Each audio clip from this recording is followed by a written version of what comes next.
Hello and a very warm welcome to the third quarter FY24 earnings press conference of Tata Consultancy Services. Thank you so much for joining us. I'm Seksaria.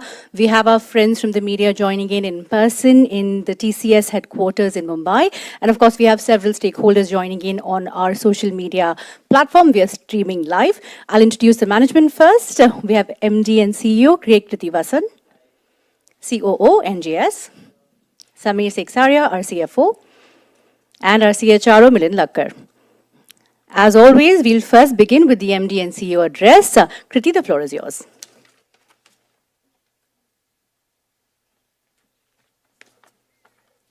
Thank you, Kritika. Good evening, everyone.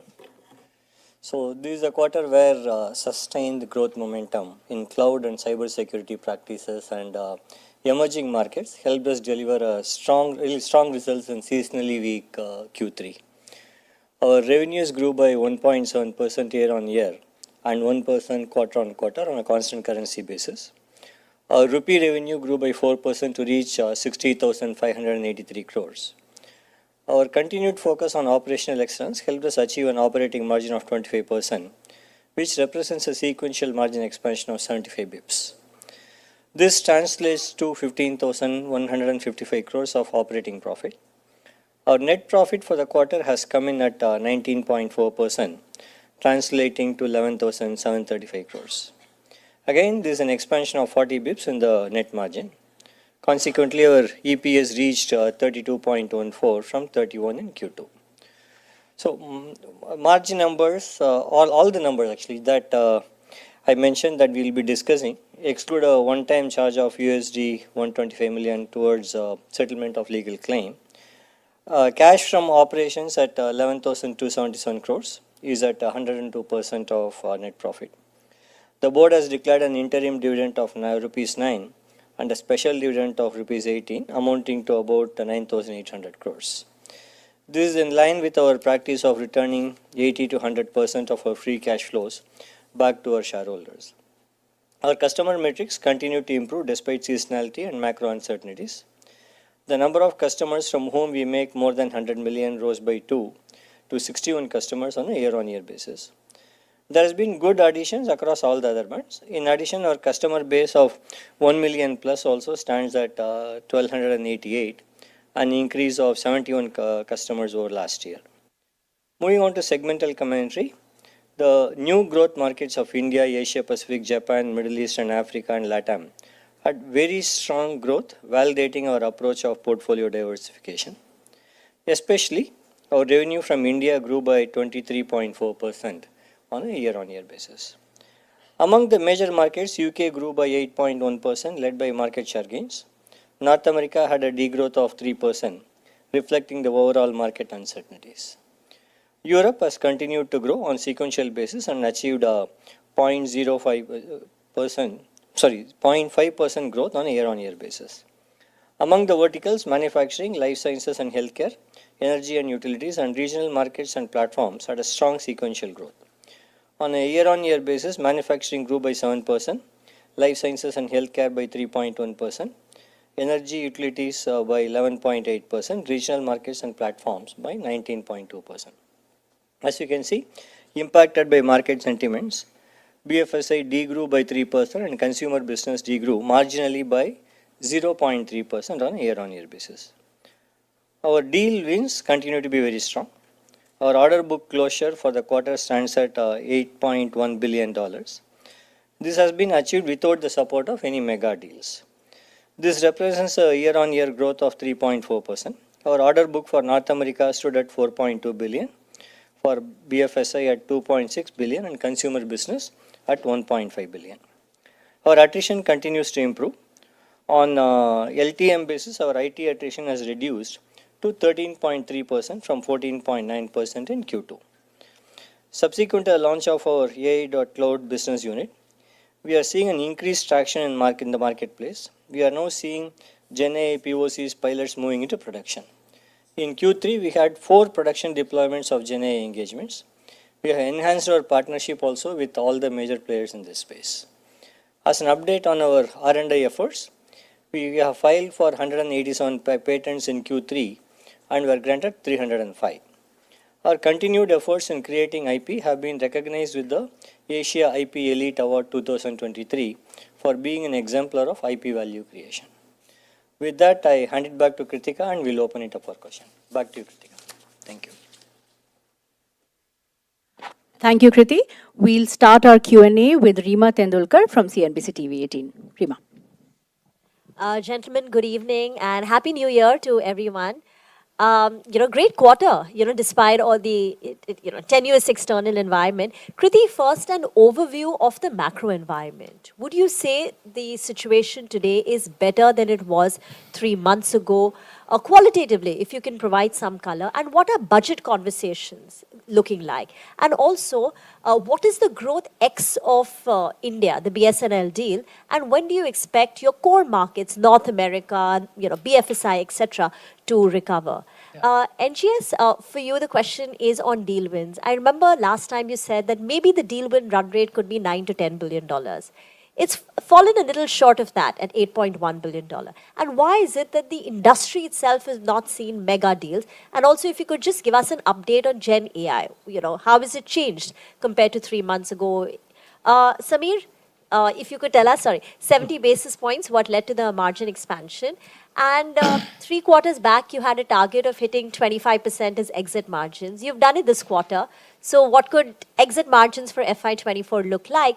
And Milind, for you on attrition, it's in the comfort range now. So do you see it trending lower? Is that trend continuing? And even on moderation, why is your employee headcount moderated? Thank you. Thanks, Krithika, and Happy New Year to everyone. I think still we are not in a position to call whether these macro, from our perspective, situations hasn't changed much. There was a sense of optimism when the interest rates were not high, but it has not resulted in any ground level certainty or decisions being taken towards new investments. Maybe it will happen after some time. We'll get to know maybe as Q4 unfolds, but I think it's too early to call. We are not seeing any ground change. On the budget question, we have we'll get to know, but also increasingly we find that there is a limit. We are placing far too much importance on budget because we feel that our clients take decision on a quarterly basis, and so it's more like a planning horizon on what they intend to do. But most of our clients have been very agile, looking at the market situation. They keep changing. So I will not read too much into, even if we get, we'll get, like it's not in a position to be calling out as it's growing or whatever. I would say it's probably more stable like last year. Yeah. And also on growth ex BSNL and your core markets. You have the number, Samir?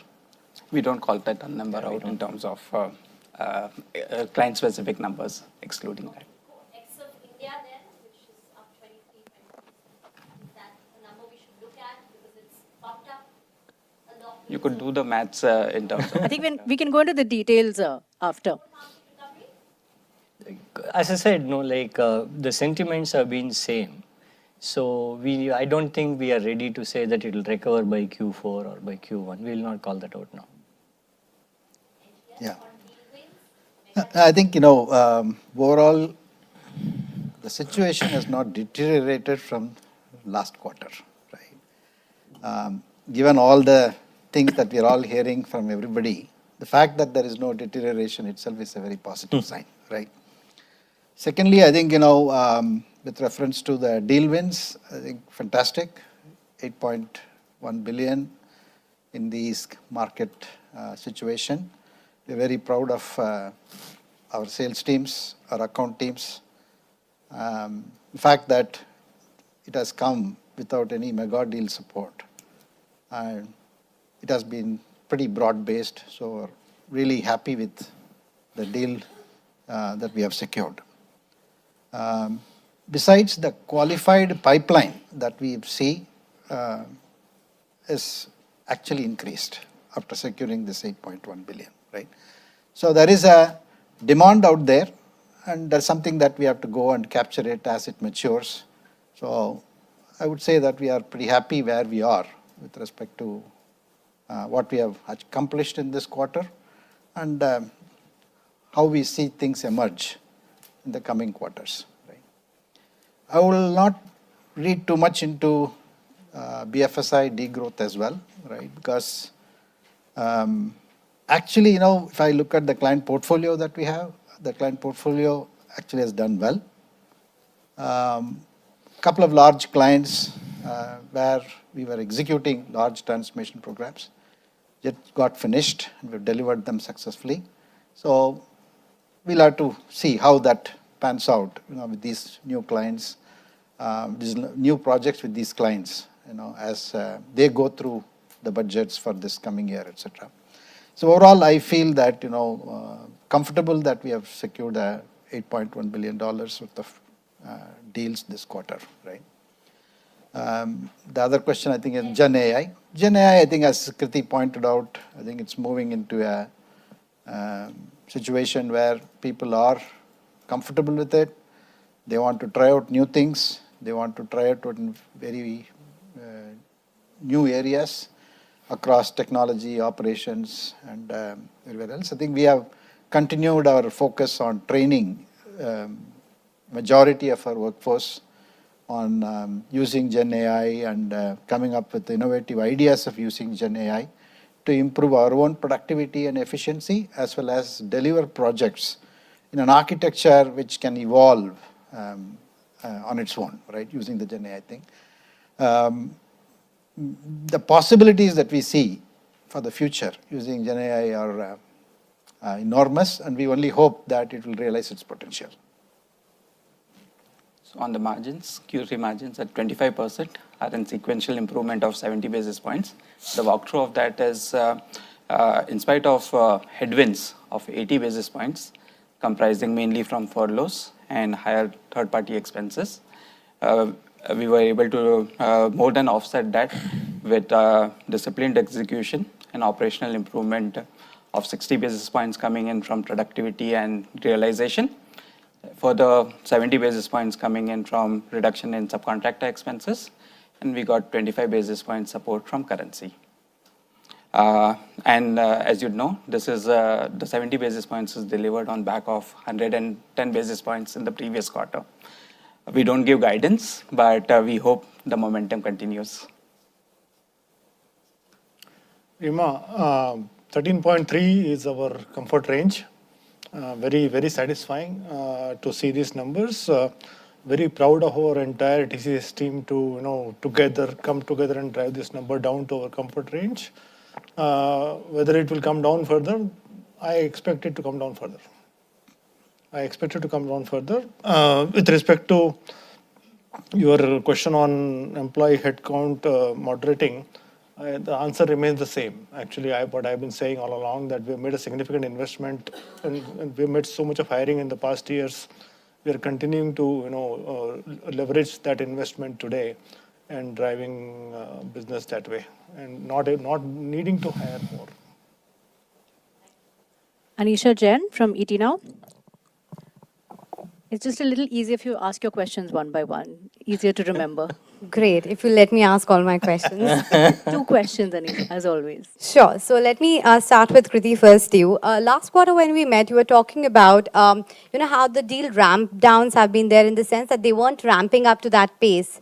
Has that changed now in terms of the client billings? Has that normalized? And about North America, NGS said that he's saying that no bad news is good news. But are you a bit disappointed that North America is not recovering? Because, the commentary from Fed and the businesses have improved, but the sentiment clearly has not. What's your assumption of the timeline there? I'll wait by and then ask rest of the questions later. Okay. First on, what we talked about last quarter also is clients continue to reprioritize all the ongoing programs. And there is because of the market sentiments, the return on investment expectations are higher. So whatever doesn't meet those expectations, those projects get passed. And I don't think there is any major change in that, because as I said, there's no major change in the sentiment, like at least there's no on the ground. And am I disappointed? Yes, we definitely want to grow, we want to grow faster. And we expect that at least in our deal wins are good, as NG has pointed out. We are winning deals. So we're hoping the medium to long term it will recover. Okay, point taken. NG, so are you hinting at $9 to $11 billion going forward in quarterly TCV or 8 to 10? And this year, of course, the double-digit growth is difficult, but are you ruling it out for FY25 as well? Because at least the base is a bit more favorable. And if the pickup does happen, you see a potential, a realistic potential of double-digit growth in FY25? Our goal is to go and win every opportunity that comes our way. So I don't want to put a number now, 8.1 Realistically or saying, 5.7 of course, everybody wants to do the best, but 9.2, right? realistically speaking, Yeah. what do you... I think it's good. As I said, we are extremely happy with the performance of our sales team. And 8.1 billion is in this quarter especially, it's a great performance. The qualified pipeline looks good. And this quarter, there's no mega deals, which means that mega deals are still maturing, right? So I think we are happy where we are. And I think, wait to hear from us more, right? Any word in terms of double-digit growth possibility in FY25? I mean, as I said, look, this business, opportunity is there, demand is there. There will be constraints like what we are facing today, and there are uncertainties. So we have to weigh in all of this and then see whether we can improve our market share in this kind of situation. I think we are happy that we are increasing our market share wherever it presents ourselves. And overall, compared to last quarter to this quarter, I think in select areas we have improved our market share. Our focus is going to be increasing our market share in this kind of conditions and participate in all the big, large transformation projects. Win them, as well as whatever we have won them, see how we can accelerate, using technologies like Gen AI. If I can deliver it in 3 years rather than 4 years, then that will be Christmas, right? Okay, waiting for that Christmas. Yeah. But Samir, the question to you, the margins have improved quite a bit despite the headwinds. It's at, 7-quarter high, if I have it right. Going forward, what are the more levers available for you to grow it further? And the risks are more skewed to upside or downside? Because you're very close to that guiding beacon of 26, 28 now. Okay. So yes, margins are at a 7-quarter high, and we remain focused on disciplined execution and driving operational excellence. The levers remain productivity, utilization, as well as realization, which we have called out and driven through the quarters. That's what has delivered. Depending on the demand environment, you could squeeze or not on the subcontractor cost as well. And from a long-term perspective, pricing does remain a lever. So with all of it, we are committed to our guiding beacon. Okay, so good to hear that pricing is a lever and not a pressure point. So you're gaining market share and maintaining your pricing at that. But the question to you, Milind, the headcount decline really continues. Another 5,600 headcount decline this time around. Is this the run rate we should expect in near future? And by near future, I mean the next couple of quarters. The kind of bench strength that you have, should we expect this decline to be normal? I won't be surprised if that happens, but that doesn't mean that we are continuing to hire. We hired a good number of trainees, good number of people from the market, and even in this quarter, so we will continue to hire, but, depending on the overall situation and including our own investment we made, we continue to rip off on that investment and, drive efficiency, as Samir said. And as a result, if the headcounts becomes negative as a result, then so be it. Sure. I'll hand it over to others for the questions as well. Thank you so much. Dipangana Ghosh from Money Control. Hello, gentlemen. My question to Krithi, wanted to understand this BFSI degrowth a little better. If you could give us a breakdown of how things have shaped up within BFSI. Are you seeing pressure in certain geographies? How is it playing out? See, I would say degrowth is there are two aspects. Like one, we had since a particular North America, some large programs coming to an end. So the large programs, in fact, sometimes I was explaining, like they very successfully we complete them, but then another replacement program doesn't start. So that has an impact on this one. And there is a furlough impact in some parts of Europe. So these two primarily are the reasons why you see a degrowth in BFSI. So, but as I said, but we've been like NGS mentioned multiple times, like we've been winning very good deals in BFSI as well, and we have a very good pipeline. So we are confident medium to long term growth will return there. Right. And also we see the growth in India stands out at like more than 23%. So do you expect this to continue in the upcoming quarters? What's driving that growth? Obviously, like India growth is driven by the positive seasonality, like we do, and of course BSNL. We started to deliver BSNL program, so the revenue from BSNL also comes. So these two are important factors. Will we be growing 23% every quarter? Like that will be a stretch. But will we continue to grow? Yes, we are very focused. We will continue and hope to grow. Right. Had two quick questions for Milind. So you had earlier mentioned that you're expecting to onboard 40,000 freshers in FY24. So do you still stand by that number, or is there an update? See, I think overall for the year, I still stand by that number. How we start up with what number and eventually where we'll end up is something we'll decide as we go along. Right. And the other thing is, this is more from an industry perspective. We are seeing the poaching issue coming up within the tier 1 IT companies. I don't think TCS has reported or seen as much of that happening, but just wanted to get your thoughts on, will this lead to senior employee contracts changing, or do you expect an impact of this? I did not get the question. Sorry. No, I just change the wanted to contract understand, clause. the whole thing happening, that a lot of company veterans moving across Yeah. rival firms. We have not. Have you seen that in the past from TCS? The answer is not no. as much, but just No, so answer is no. So that continues. Sure. Thank you so much. Thank you. Sajid Mangat from NDTV Profit. Hi, gentlemen. Happy New Year to you all. Krithi, you spoke about that on the ground, nothing has changed for you compared to the last quarter.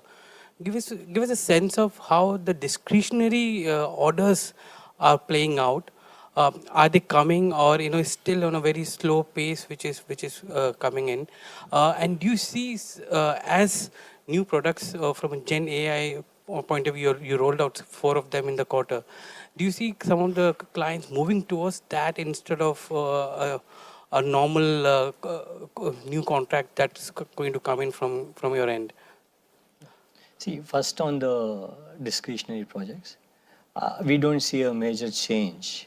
Okay, like yes, like we on a environment like this, clients would focus more on cost and optimization than transformation. So there is no major change as discretionary, non-discretionary, but the project focus tends to be more on cost optimization than transformation. So and the second point there is like all the projects that we won recently, all of them we've been continuing to execute mostly as per plan, and so there is no rethink on what we signed in recent past as well. So there is no change in the whatever clients signed up with us in the last 1 year. We are continuing to deliver on them, and the revenue flow is along expected lines, and there is no major change discretionary or non-discretionary.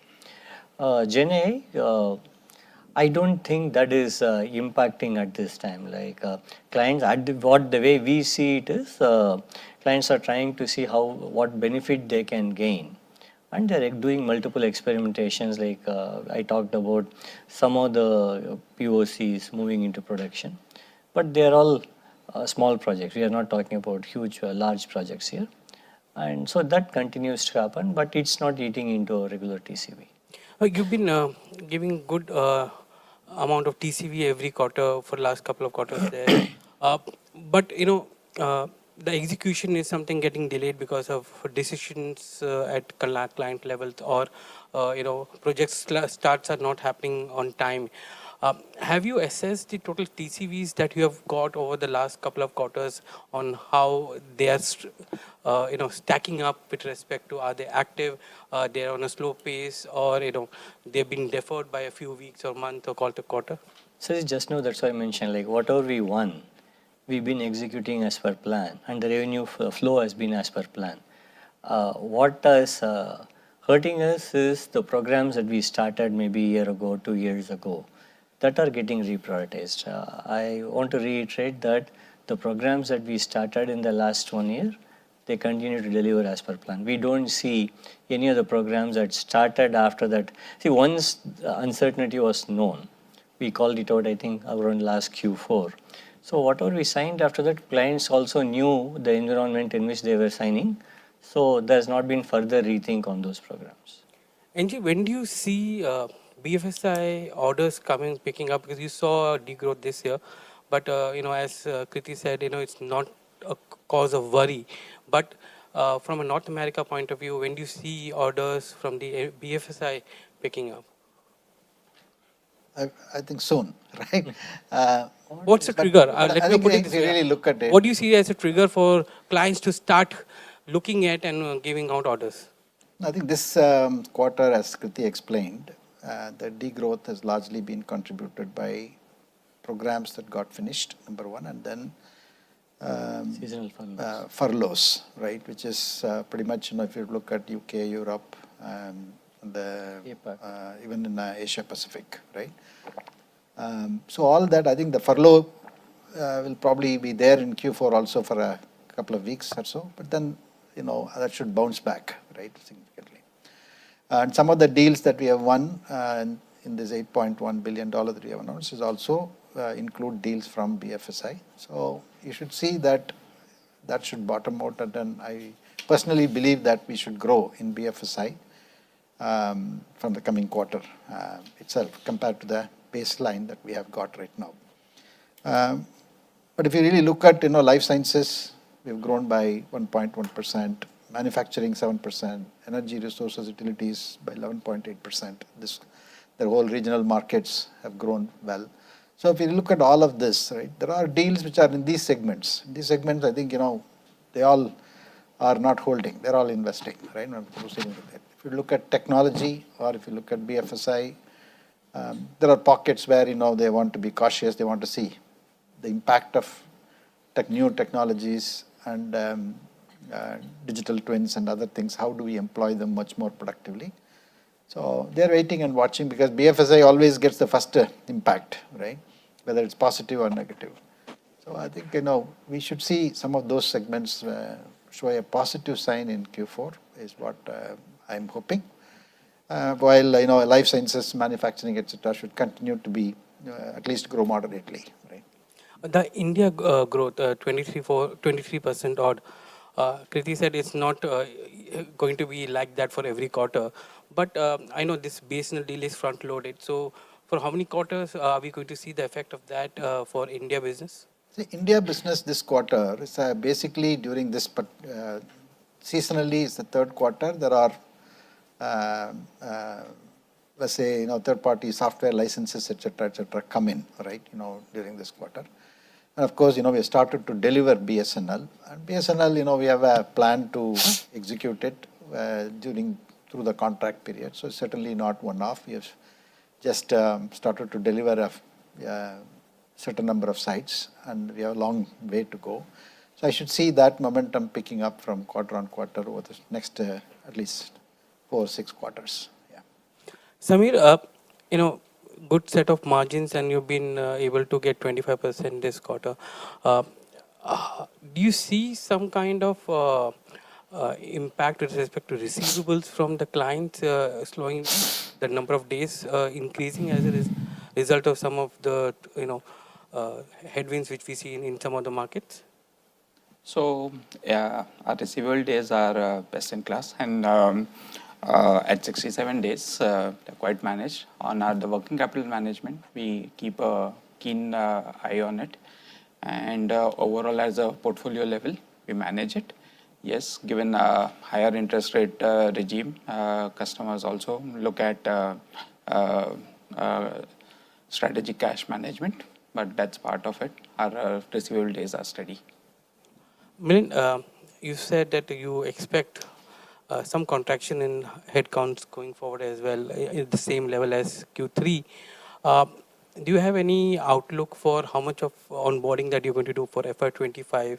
Have you, have you done the budgeting for that? So for experienced hires, we budget every quarter. For trainees, like I said, we actually have a number which is similar to what we do in the past years, we may start a little with a lesser number, but we eventually may end up at the same number which we normally budget. But is there a number for FY25? Yeah. We don't normally actually don't have a definitive number at this point in time because of the market situation, but definitely we are the first ones now to go into the campuses and started hiring. So very, very positive energy I'm seeing in the campuses, and a lot of energy there. So we will continue to hire in numbers, reasonably big numbers. But what exactly that number would be at this time, this year, would be difficult to say. And is there a specific skill set now you are seeing, because the market is also changing in that sense? So are you also looking at specific skill sets when you go to the campus? So when we go to campuses, we actually are looking for more learnability, the desire, the aptitude, and everything else. And obviously some coding skills. And everything else is what our learning and development does. And that machinery works very well for us. And we train like 167,000 people now in GenAI, with 14,000 people in the next level of competency. So all of that machine is working very well for us. So, we really looking for people who have a desire to learn, people who are showing, hunger, and that's what we leverage and eventually make them too productive for our business. Thank you. Thank you. Ramita from Economic Times. Hi. Krithi, first query, are the deal cycles, coming back to normal, or do they continue to be extended as we have seen in the past few quarters? Not much change compared to, and also you should remember Q3 is a holiday quarter, like it doesn't change much, but I don't think there's a huge change in the deal cycle. And Samir, because all of the numbers you have given are excluding provisions, I just want to understand where does the operating margin stand if we were to include the one-time provisions? So EBIT would be, it's a 160 basis points impact at EBIT, so 23.4. Got it. Milind, couple of queries here. Everyone has asked a lot of hiring queries. Two of the things that we saw this quarter was, one, people were really putting down their foot dragging their feet about returning to office. And two is there are concerns that, TCS is probably pushing a lot of its employees forcefully to change their base locations. That is also something that came up. So what is the company's commentary on this? So return to office, actually, Ramita, I am seeing a lot of energy. Before the holidays, we actually, everybody in the organization, all senior leaders, business leaders, next level leaders are actually driving this. And we are seeing a significant energy, and the numbers have gone up.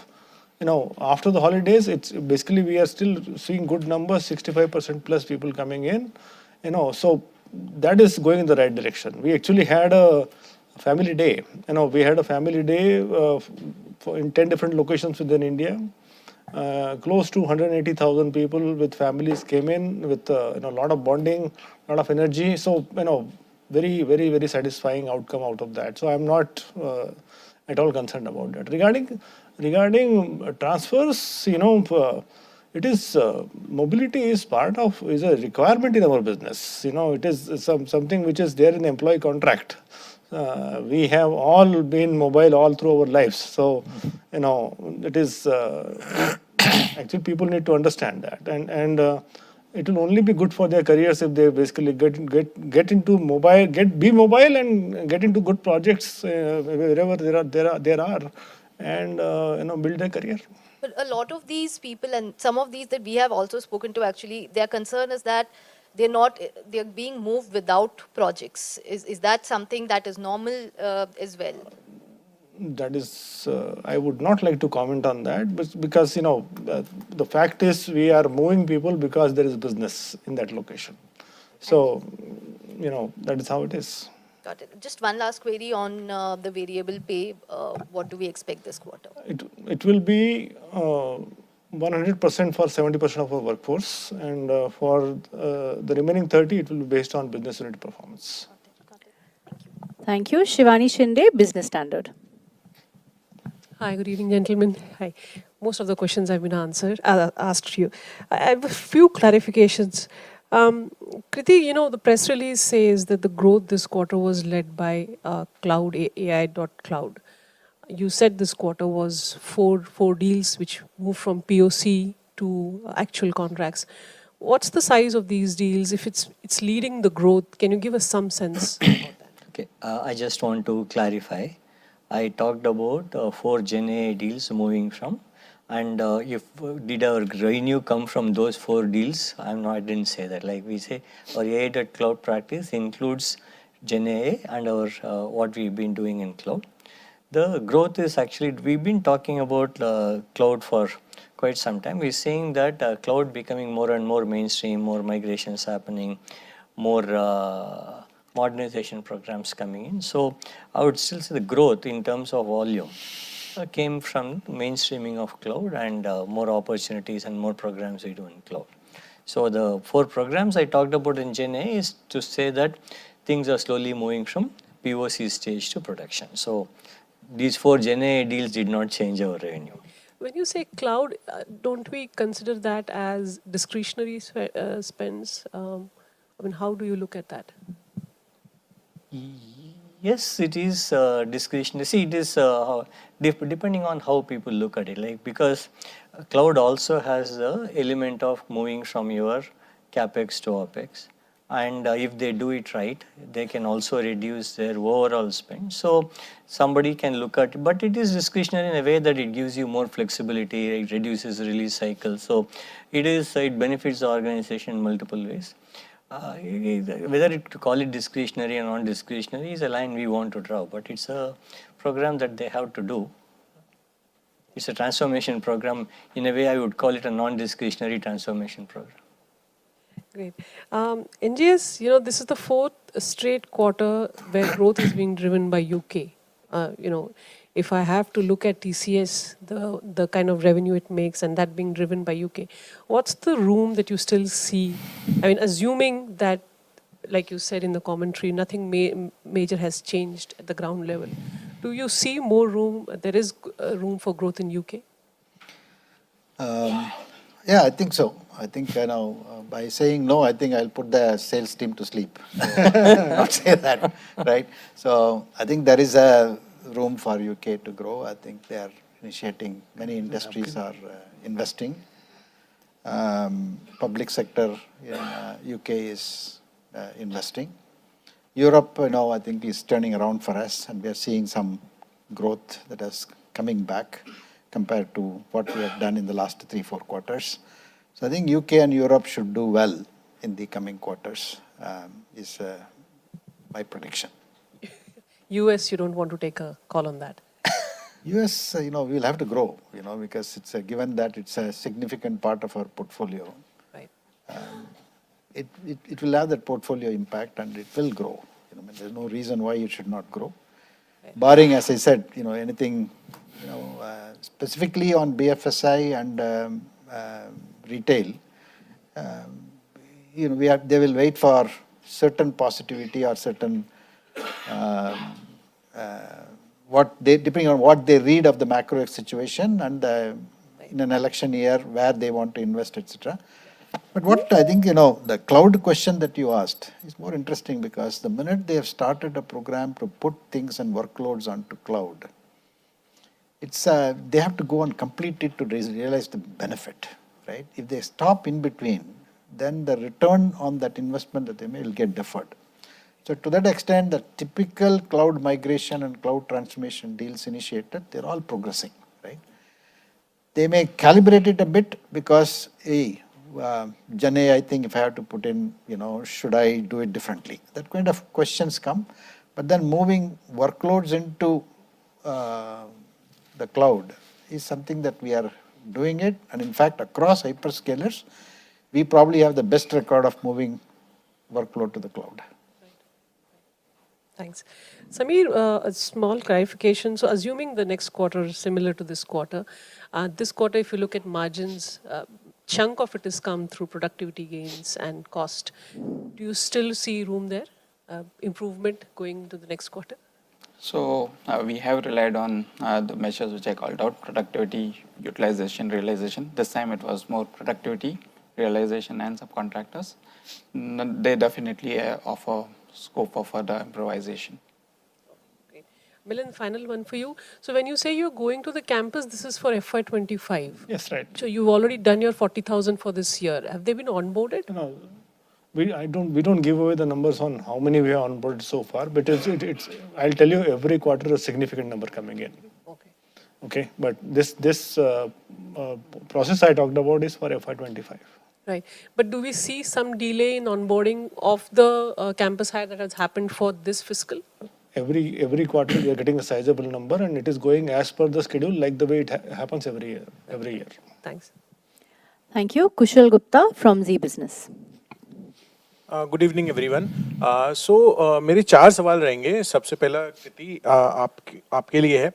तो मैं पिछले साल के मुकाबले इस साल का comparison देखना चाह रहा हूँ इंडस्ट्री लेवल पर कि TCS जैसी बड़ी कंपनी है और वेंडर कंसोलिडेशन हम बात करते आ रहे हैं, काफ़ी सारी न्यूज़ भी उसके बारे में आई है. तो वेंडर कंसोलिडेशन को लेकर क्या हमने बेनिफिट किया है एज ए कंपनी पिछले कुछ समय से? एंड दूसरा सवाल रहेगा मेरा समीर से. समीर, आपसे ये जानना चाहूँगा कि प्राइसिंग को लेकर आगे चलकर क्या रियलाइजेशन हमारी और सुधर सकती है? बिकॉज पिछले कुछ क्वार्टर्स से क्लाइंट्स के साथ नेगोशिएशंस भी चल रही होंगी, क्योंकि इंडस्ट्री लेवल पर तो ये बात चल रही थी. बिकॉज 2023 IT के लिए थोड़ा डिफिकल्ट साल आप कह सकते हैं कि रहा है. तो ये 2 सवाल मेरे रहेंगे, बाकी के 2 सवाल फिर पूछता हूँ. So you asked about vendor consolidation. That continues to be I talked cost and optimization as one of the key levers. And within that, vendor consolidation is a major program. Like our clients try to do vendor consolidation so that they can drive more efficiency. They can also move operating model transformation. So that continues to be a key lever. In fact, even among the TCV we have, so a significant portion comes from vendor consolidation. Pricing हमारी stable रही है. Realisation लगन अगर आप देखो तो last 4 से 5 quarter से इम्प्रूव हो रही है, बट वो जैसे मैंने ऑपरेशनल डिसिप्लिन एग्जीक्यूशन और ऑपरेशनल एक्सीलेंस ड्राइव करने की बात की, ज़्यादातर उससे है. ओके. NGS आपसे सवाल है, जैसे कि पिछले साल हमने देखा सितंबर में अनाउंसमेंट हुई टाटास की एनवीडिया के साथ पार्टनरशिप हुई थी. तो उसको लेकर आगे चलकर जब हम क्लाइंट्स के साथ बात करते हैं तो उसमें GenAI जो प्रोजेक्ट्स हैं या हमारी जो ऑफरिंग्स हैं उसमें कुछ बदलाव आया है, उसमें कुछ चेंज आया है? एंड फाइनल सवाल मिलिंद आपसे ट्रेनिंग को लेकर कि जो पार्टनरशिप हुई है एनवीडिया के साथ 6 लाख TCS एम्प्लॉयज़ को आगे चलकर AI इंफ्रा पर ट्रेन करने के लिए, वहाँ पर अभी क्या स्टेटस है और हाउ हैज़ एनवीडिया जो है उन्होंने किस तरह से हेल्प किया अब तक? The partnership with NVIDIA is progressing as we envisaged. Part and parcel of that is the training and upskilling of a lot of our employees, which is going according to plan.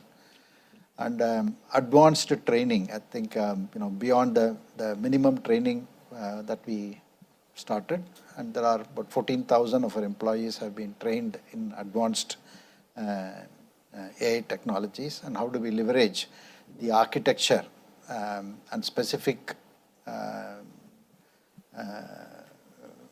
features of the NVIDIA chipset and framework that is there. We have started to going to market with some of those offerings. I think it will pick up, is our read at this moment. मेरा उत्तर शायद NGS ने दे दिया. पूरा दे दिया. तो 167,000 हम लोगों ने GenAI में बेसिक स्किल्स डेवलप कर लिए थे और 14,000 एडवांस स्किल्स में भी आ गए हैं, नेक्स्ट लेवल पे आए हैं. मैं एडवांस नहीं कहूँगा, नेक्स्ट लेवल पे आ गए हैं.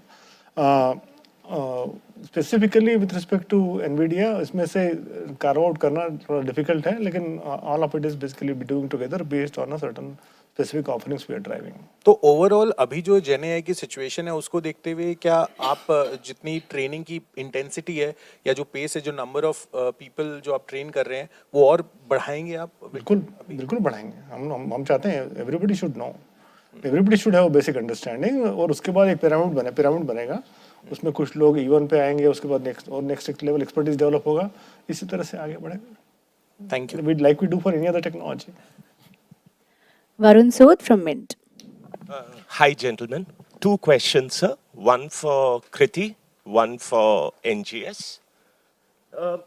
Krithi, at least over the last 3-4 quarters, there had been a kind of a disconnect between the TCVs and your revenue growth. our understanding was that some of the projects are getting deferred. They are not starting on time. And like you said a couple of minutes back, that they are getting reprioritized. So at least some of the deals which you have won as part of the TCVs, has work started on it? Because that will be a good sign to see if anything is changing on the ground. So on your large TCV deals, or does situation remain status quo? That's the first question for you, sir. NGS, the second question, it's nice where you said that we are very happy the state where we are. But if we look at your incremental growth of the Q3, outside of the BSNL deal, if I have done my math correctly, there's not much incremental growth. I mean, 80% of your business is coming from the BSNL deal. Now, is this the nature of the business, or is it worrying that for a company of a scale of TCS, your biggest geographies and the markets are not growing? There is an uncertainty among clients, and then there is also the risk posed by disruptive technologies like Gen AI. So only the BSNL deal actually, if I have to say that, bailed you out. Thank you. Varun, again, I mentioned before also, whatever deals we signed or started the programs since the beginning of the year.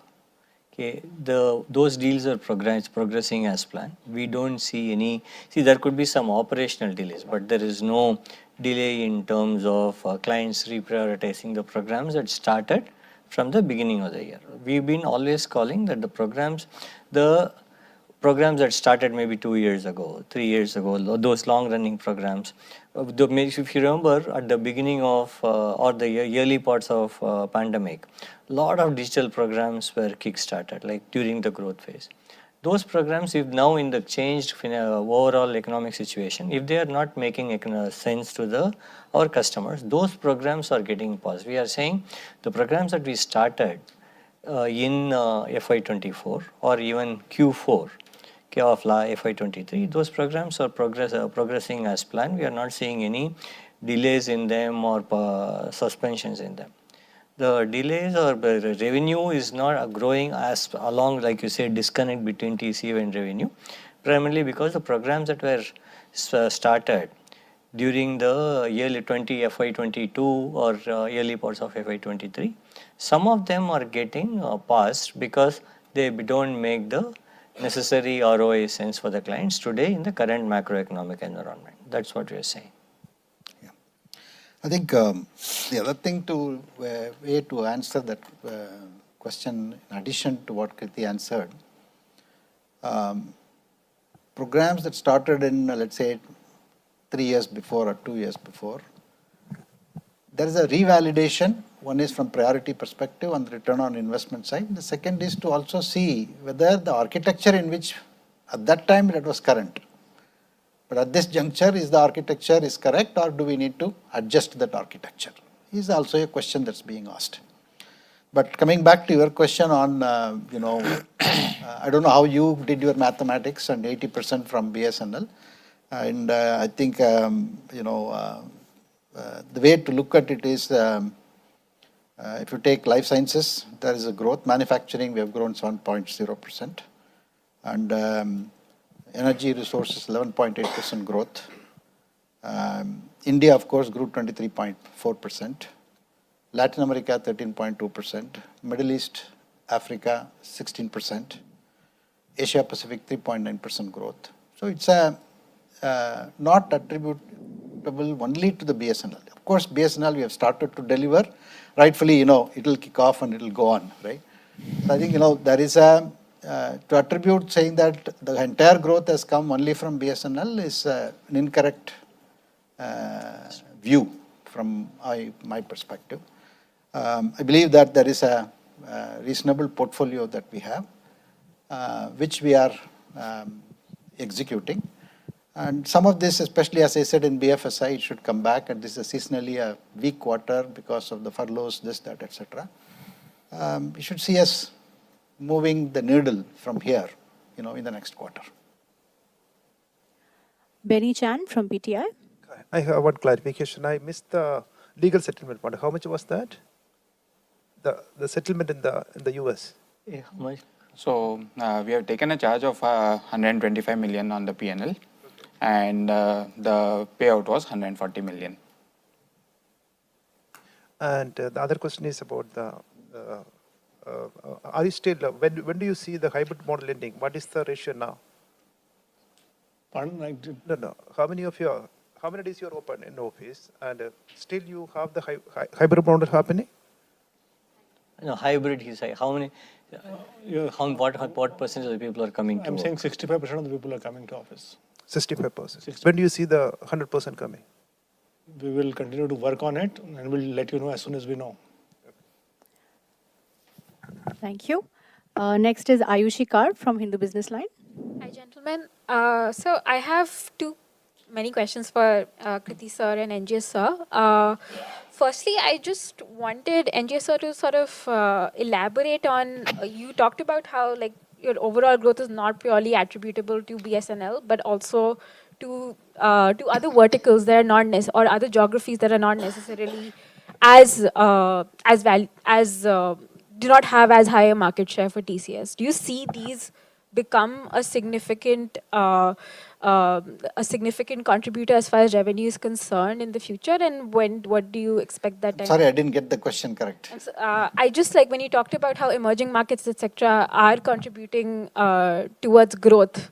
Do you see that becoming a significant contributor, and what would be the timeline with how that happens? I also just wanted you to speak a bit more on we have spoken about moderation in BFSI extensively and what are the reasons for that. But for the top 4 verticals, there has been moderation throughout. Even for life sciences, the growth has come down in this quarter. I just wanted to get your take on what exactly is the detail, what is happening in these verticals that is sort of creating this moderation of growth. For Krithi sir, you spoke about how like you have implemented projects in generative AI.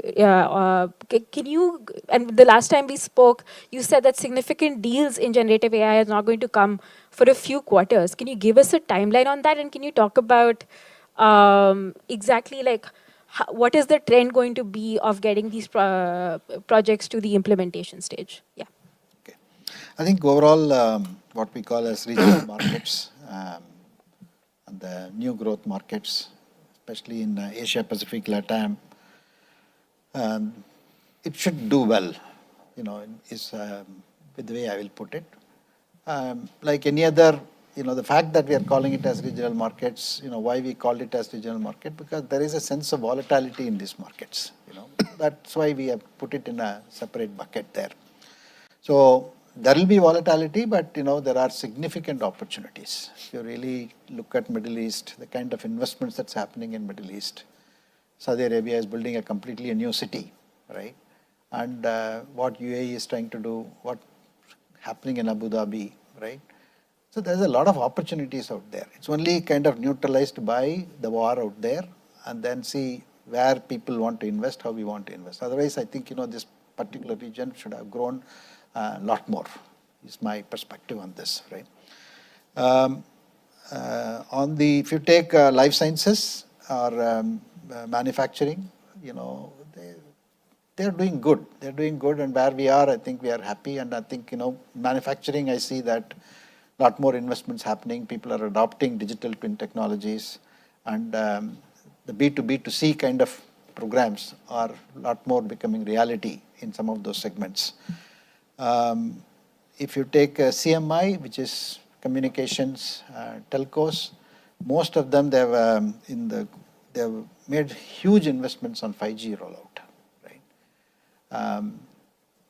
They are now trying to see how they can recover revenues out of those investments, especially in major markets, right? In the emerging markets, rollout of 5G technologies, they are trying to see what mistakes the others have committed and see how we can optimize this, how we can roll it out better. What should be the focus on enterprise business as opposed to the consumer business? There are a lot of things happening in the telecom sector and the media sector in terms of, they're also trying to see whether we can really leverage the convergence of, broadcast and broadband, right? So there are certain amount of innovation that's happening in the CMI field.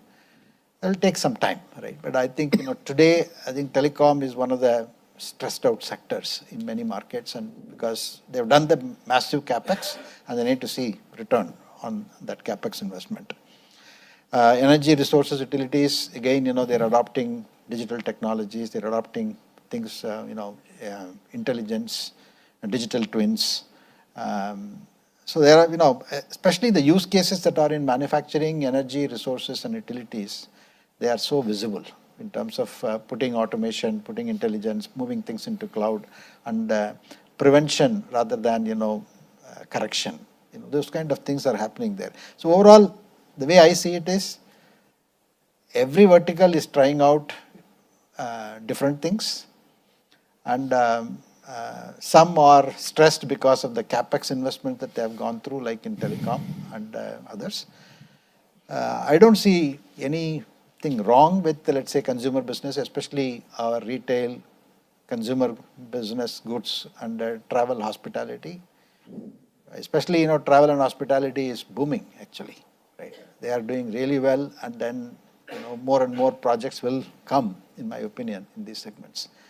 So it's a mixed bag that we have, but I think I've explained to you what I am seeing in various segments, right? It's for you to make out, as from whatever I have said, right, where we are going to grow, where we are not going to grow. You mentioned that across the top 4 verticals that I'm talking about, like that includes BFSI, life sciences, retail, etc. There were some geographies where there is certain moderation, which is being reflected in the moderating of these numbers. Can you speak a bit more? Largely, Europe has been, if you look at it, Europe has been quite weak, right, over the last several quarters, right? I think, as I said, Europe, we are seeing some green shoots, and we have grown in Europe this quarter. I believe that Europe should grow and turn around and grow in a big way from now on. Krithi, so on AI. Yeah. So on GenAI, broadly, we would classify these kind of programs that or projects that we win in 3 categories. What we call them as assist, augment, or transform. See, that's what this technology can do.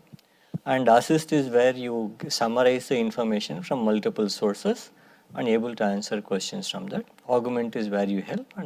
So what you see are projects that happen, and the assist is where you see more programs happening and moving from POC to production. So it will take some time, like, because there is less number of projects you would see in the augment space, even less or much, probably almost nothing happening in the transform space. So as time progresses, you will see more and more programs like the crossing or getting to the next level of these programs happening.